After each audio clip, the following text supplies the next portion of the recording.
Aujourd'hui, je vous parle des trucs de grand-mère pour soulager les douleurs dentaires. Je m'appelle Amélie Lessard, je suis dentiste propriétaire à la clinique dentaire Amélie Lessard ici à Saint-Nicolas. Donc, sur Internet, on voit beaucoup de recettes, beaucoup de trucs de grand-mère pour soulager les douleurs. Alors, la première que je trouve fort intéressante, c'est le clou de girofle. Donc, plusieurs de nos produits sont faits à base d'huile de clou de girofle. Donc, il y a un effet apaisant pour le nerf lorsque la dent peut être attaquée et le nerf peut être endolori. On utilise ces produits-là pour calmer les dents avant de leur faire un traitement un petit peu plus permanent. Donc, croquer dans un clou de girofle ou se gargariser avec de l'huile essentielle de clou de girofle pourrait apaiser vos douleurs.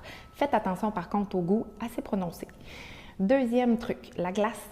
Les dents, c'est des organes vivants, hein, comme au même titre qu'un bras, qu'une jambe, qu'un genou.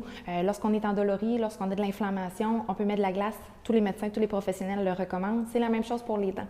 Donc, avoir de l'eau glacée toujours près de soi, avoir un glaçon en bouche, c'est toutes des petites choses qui peuvent vous aider à contrôler votre douleur.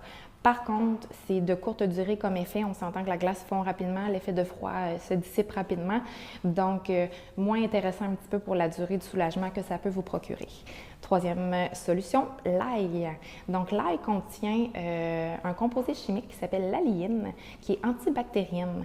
Donc, dans la dent, cet antibactérien-là pourrait empêcher l'infection de se propager et de vous créer encore plus de symptômes. Donc, on recommande de croquer sur une gousse d'ail.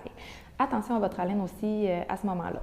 D'autres petits trucs aussi que je pourrais vous parler que j'ai vu sur Internet, que je ne connaissais pas vraiment. Ils parlent de la pâte de gingembre mélangée avec de la pâte de piment de cayenne, infusion de camomille, infusion de thé noir, huiles essentielles d'arbre à thé. Donc, c'est toutes des petites choses là, qui nous parlent, mais qu'il n'y a pas vraiment d'études qui nous expliquent les bienfaits de tout ça. Seule chose que je pourrais vraiment vous recommander, ce serait d'aller consulter votre dentiste. Allez le voir, il va vous dire qu'est-ce qu'il y en a par rapport à votre dent, il va vous donner le diagnostic, puis il va être capable de vous soulager de façon permanente.